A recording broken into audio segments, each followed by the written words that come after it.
Claro, hay grandes repercusiones de lo que pasó el domingo y vamos a analizarlo junto a nuestro editor político Antonio Ruiz con las cifras. ¿Quién nos muestra las cifras entonces de lo que ocurrió el domingo y los cambios con respecto a otras elecciones? Antonio, bienvenido, buenas noches. Maca, Antonio, Daniel, ¿cómo están? Muy buenas noches. Hoy día nos llegaron los informes postelecciones de Decide Chile, la plataforma de inteligencia electoral que nos acompañó durante estas elecciones, durante el día domingo, y tenemos interesantes cifras que compartir esta noche. Primero, respecto de la participación y la evolución que hubo respecto de los anteriores procesos. Hemos sabido que, claro, ya han sido 9 elecciones, pero aquí están en pantalla las más importantes, y la participación durante este domingo, sabemos, alcanzó un 84,8%. Esto pese a que algunos apuntaban a que faltaba información, ¿no? Que no hubo una campaña, comentaba la gente, había poco entusiasmo. Aún así, la cifra es de un 84,8%. Esto es lo interesante, encuentro, Antonio, porque este salto que se pega acá no es espontáneo. No, claro que no. La irrupción allí del voto obligatorio, ¿no? Que fue decisivo y que marca también un contraste, por ejemplo, con el plebiscito de entrada, si se fijan ahí en el año 2020, donde era voluntario el voto, ¿no? Y alcanzó allí un 50,9%. Y que fue un récord. Ese 50,9%, en su momento, lo hablamos como un récord de participación, había generado mucha motivación, porque las elecciones anteriores venía bajando mucho la participación. Y bueno, y después nuevamente bajó en la elección de los convencionales constituyentes.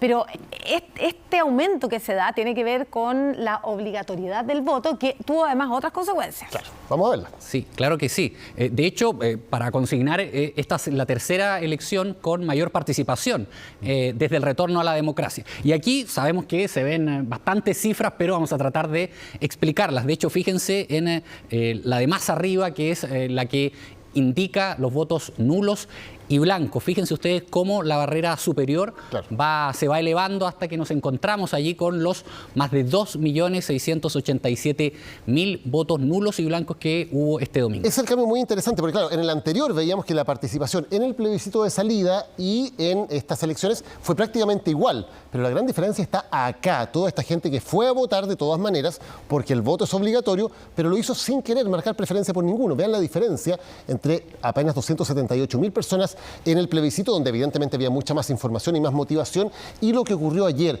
con más de 2.600.000 personas marcando blanco o nulo. Esta es una consecuencia de tener elecciones con voto obligatorio y al mismo tiempo con una baja motivación e información de los votantes, que van a votar de todas maneras, pero no quieren o no saben qué preferencia marcar. Claro, durante la última semana estuvimos remarcando eso, ¿no? La falta allí de emoción, podríamos decir, que generaba esta elección. Y si ustedes se fijan ahí en la parte superior, por ejemplo, en el plebiscito de entrada, votos nulos y blancos 39.000, es decir, muy marginal respecto a la cifra que la gente que no quería marcar preferencias sencillamente no iba a votar. Porque no era obligatorio. Claro. Así es. Y por supuesto tenemos la palabra, ¿no?, de nuestro director de Data Science de Decide Chile, la plataforma de inteligencia electoral que nos acompañó el domingo, nos permitió también adelantar los resultados. Él entrega algunas impresiones y claves de estas cifras que acabamos de compartir con ustedes. No sabemos qué hubiera pasado en un plebiscito entrada si el voto hubiera sido obligatorio, porque los que fueron a votar fueron los más motivados. Ahora sabemos que fueron a votar todos, o todos los que realmente podían ir, que tenían que ir a votar, fueron a votar. Por lo tanto, hay que tomar esos cambios de reglas en juego al hacer el análisis, y lo que sí es consistente de esta elección con la elección de septiembre, que una proporción muy alta fue a votar, pero ahora mucha más gente votó nulo que antes. Me sorprendió la participación, yo pensé que iba a ser menor, dado la poca información y campaña que hubo, y por lo tanto es una buena noticia. Ahí estaba Cristóbal Lunedos hablando de la participación muy alta y también de este aumento de los votos nulos y blancos. Pero acá hay otro fenómeno que también es interesante de analizar, Antonio, que tiene que ver con cómo cambia la composición política del total de los votos, y se ve en el plebiscito de entrada mucho más volumen rojo, que en este caso tiene que ver con el apruebo, que querían un nuevo proceso constitucional respecto del rechazo, y cómo va bajando la cantidad de votos que están pintados de rojo, ahí era el apruebo, acá en las presidenciales representa el electorado del presidente Gabriel Boric, acá representa el plebiscito de salida, el apruebo y el rechazo nuevamente, sí. Y acá están agrupados, esto es un trabajo que hizo Decide Chile de agrupar partidos políticos considerados de la derecha, es decir, Chile Seguro, Chile Vamos, más republicanos con color celeste, y los dos pactos cercanos al gobierno en color rojo. Sí, las fuerzas, por ejemplo, del rechazo en el plebiscito de entrada del 25 de octubre del año 2020, 1.600.000 electores, y durante la jornada del día domingo, 7 de mayo, esta jornada por sobre los 6 millones. Así que son datos importantes, relevantes, que es muy interesante poder ir analizando ya a 2 jornadas de estas elecciones del día domingo, donde aprovechamos, por cierto, de agradecer el respaldo en sintonía que recibimos durante esa jornada. Y hay un interrogante que todavía por ahora es una interrogante, no tiene que ver con que en las 2 elecciones con voto obligatorio, el electorado que vota por tendencia más bien de derecha ha crecido muchísimo. La pregunta es, ¿eso es algo coyuntural o es que realmente ese nuevo electorado es más cargado a la derecha que el que votaba con voto voluntario? Por ahora tenemos solamente 2 experiencias, habrá que ver qué pasa en las siguientes elecciones para ver si eso efectivamente es así o es una cosa más bien coyuntural. Sí, elecciones que tendremos este mismo año, recordemos, porque ya comienza el trabajo de los consejeros constitucionales el próximo 7 de junio, tienen 5 meses hasta el 7 de noviembre para elaborar esta propuesta constitucional, y el día 17 de diciembre nos reencontraremos en las urnas y con voto obligatorio nuevamente. Muchas gracias. Estaremos para el plebiscito de salida también.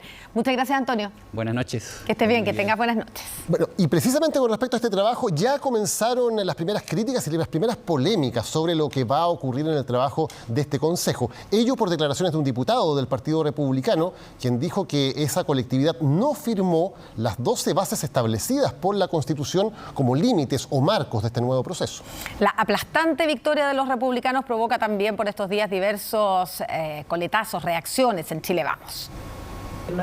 A 48 horas del tsunami electoral que puso al Partido Republicano como el más votado del espectro político, la calma después de la tormenta de los votos, lejos de llegar, causa estragos en otros partidos. Estamos hablando de que finalmente sacamos 4, es un pésimo resultado. Las expectativas no eran estas. Fue desastroso para Renovación Nacional. Es evidente que cuando se producen estos resultados tienen que haber responsables, quienes están conduciendo son los primeros que tienen que hacer un mea culpa. Renovación Nacional solo obtuvo 4 consejeros constitucionales, o sea, 19 menos que los republicanos, reflexivos, indignados. Así, la noche de este lunes hicieron control de daños en Viña del Mar. La tienda que dirige Francisco Chaguán tendrá elecciones en agosto tras los resultados de este domingo que no le favorecieron como tenían pensado. ¿Y usted se va a repostular, senador? Eso es un tema que tendría que definir en su momento. Yo he señalado que este momento es generar definiciones respecto a la continuidad o no de la mesa. Los republicanos, que tienen 12 parlamentarios en la Cámara Baja, se adueñan del podio, sonríen y obligan a reordenar las fuerzas dentro de la oposición, en la que sigue teniendo mayoría los partidos de Chile Vamos, con 19 diputados de Renovación Nacional, 23 de la UDI y 4 de Evópoli. En el oficialismo miran con distancia, pero develan las opciones que podría enfrentar esa oposición. La pregunta ahora es ¿qué va a hacer la centroderecha?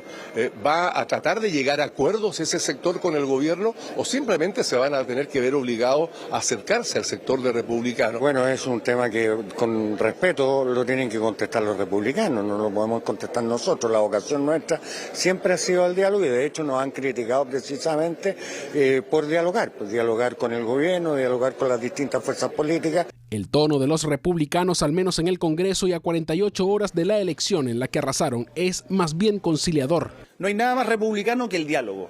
Y eso nosotros lo tenemos clarísimo.